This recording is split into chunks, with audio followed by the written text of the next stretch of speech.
Welcome back to the channel, everybody. Today we are comparing the LS2 Valiant 1 and the LS2 Valiant 2, the second generation of these two modular helmets.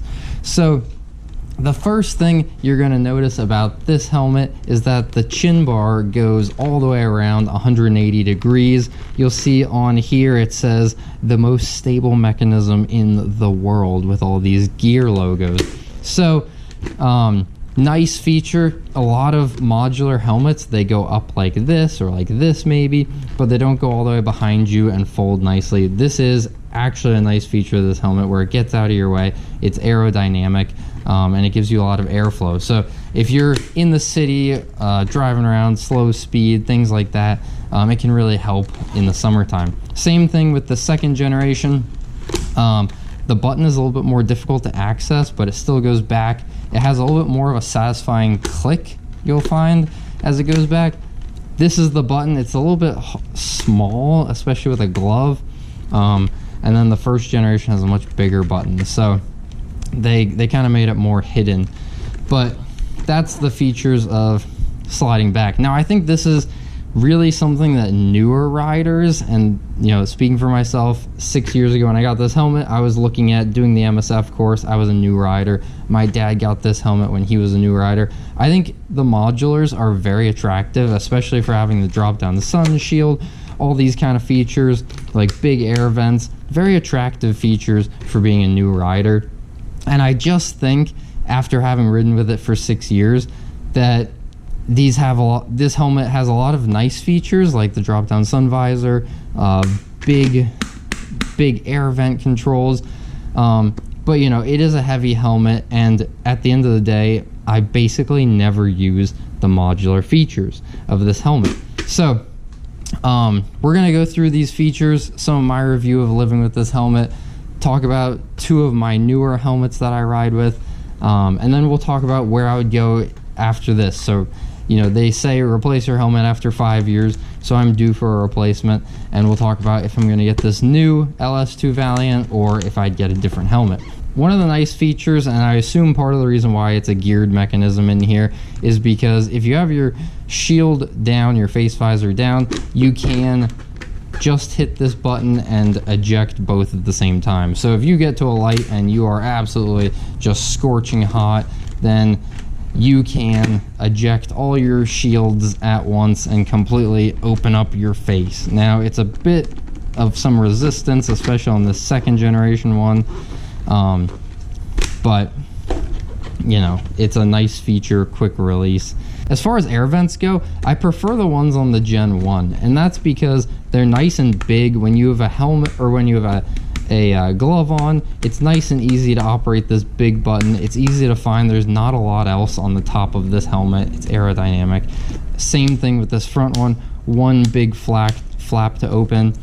Very nice. On the second generation, they added a lot of this aerodynamic kind of visual garbage, in my opinion, here, and they gave you two individual smaller buttons. So with a glove, coming up and finding this is just going to be a little bit more difficult. You'll get used to it, I'm sure, but it's just something where it's not quite as easy and user-friendly, and in my opinion these aerodynamic things aren't really doing that much to help. You also have a smaller button on the front, still operates the whole entire front, but I'm gonna say I prefer the Gen 1 version versus the Gen 2 for the air vents, but still both will get you a lot of airflow, especially with raising this front chin bar.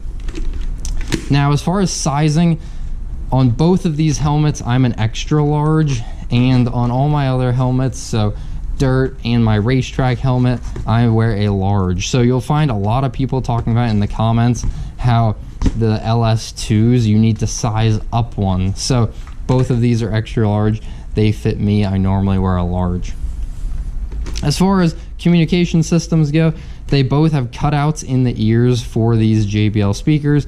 They don't cut out a lot, and so you're still gonna have some pressure against your ear from those speakers, but overall pretty good. Since it's a modular helmet, you have to go with this kind of style of microphone versus the one that mounts up in here like a full face. I really do like the drop down sun shield. I tend to drive or ride a lot of places where I will go there in the morning when the sun's going to be in my eyes, or in the evening when the sun's going to be in my eyes, and spend a lot of time between going to and from. So I might have the sun in my eyes all the way there and all the way back when I come back later in the day. So for that reason, it's nice to have this drop down sun shield. It's also nice to have a clear visor in front of it, where I can just use that when I'm riding at night and in the rain and caught out in these places. If you're a weekend warrior, only riding in nice weather, a lot of people are going for these like tinted, kind of like chrome face shields. In my opinion, this is a lot more useful and practical for commuting on. It also has room to allow for eyeglasses, so sometimes I have actually doubled up with sunglasses and this front sun shield when I'm riding into the very piercing morning sun. So sort of a nice feature there. Now, I said I got this when I was a new rider, and some of the features I thought were cutting edge and would be adopted by all motorcyclists were, I thought all modular helmets would move to this kind of a style where it would go 180 degrees back. They have not. It's really only been LS2, I think, that's been doing it. And I thought this ratcheting mechanism was going to change and everyone was going to convert over to it. And now that I've lived with it, I would say I would rather have the D-rings, because the reason is you only have a short amount of adjustment. So if you want to adjust this, or if you want someone else to use your helmet, like a passenger, and you're going to wear something else, you usually have to get this whole thing off and get into these bigger adjusters. It's a bit of a pain. I just think I prefer the D-rings at the end of the day. It's simple to strap up a D-ring, and Ryan 49 proved that they're actually stronger in application. So, you know, the ratchet strap mechanism on the new and the old version, right? So both of them very similar. Red pull tab to remove it.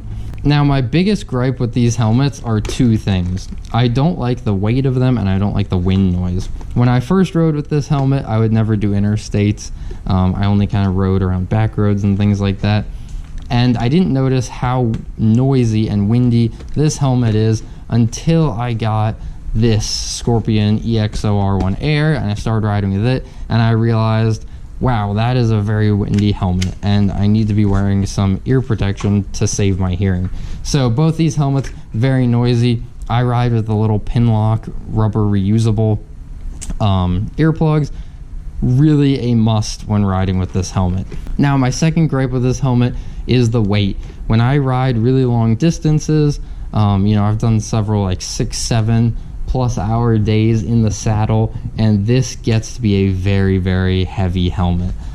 So we'll compare these weights on the scale in a second, but just know that your neck is going to be fatigued if you don't ride every day, you're not used to wearing a helmet, and you go out on one of these long trips. Expect to have some neck pain, and for your head to really feel some effort from holding this up and fighting it in the wind. For published weights, the Valiant 1 was 3.75 pounds, 1.7 kilograms. The Valiant 2 was 4 pounds, 1.5 ounces, or 1.84 kilograms. They say that the average weight across shell sizes is going to be 1,700 grams plus or minus 50 grams. The EXO-R1 Air, for comparison, is 3.28 pounds or 1.4 kilograms, and 1.49 kilograms, sorry. And the Sedici Strata, so that's what I'm kind of, you know, it's a very popular helmet right now. It's 3.3 pounds, so right about the same as the EXO-R1 Air, 1.5 kilograms. This one does not have the built-in sun shield, just a full face with D-rings. So let's go ahead and put all these helmets on the scales. We'll weigh them with my moto vlog setup, weigh it without, and we'll kind of show you how much weight we're talking about, especially if you're thinking about using one of these helmets for moto vlogging. It gets really heavy. All right, so our first helmet to go on the scale is going to be the fully outfitted LS2 Valiant, the first version of it. We've got a GoPro Hero 5, our adapters, chin mount, all the wires we need to make the audio work, our Cardo, and the Cardo stuff interior to here. So we have, the scale is tared. We're gonna just make sure none of it's hanging off the edge, so it's fully supported, and that is 5 pounds, 3.1 ounces. Quite heavy. now we're gonna go ahead and redo that measurement. I've taken off the camera, I've taken off the microphone adapter. I still have the internal microphone, but it doesn't weigh very much. Got the Cardo on still. So we'll go ahead and weigh that again. And that is 4 pounds, 11 ounces. So pretty close to 5 pounds still. Quite a heavy helmet to wear all day. Now for comparison, we'll use the LS2 Valiant 2.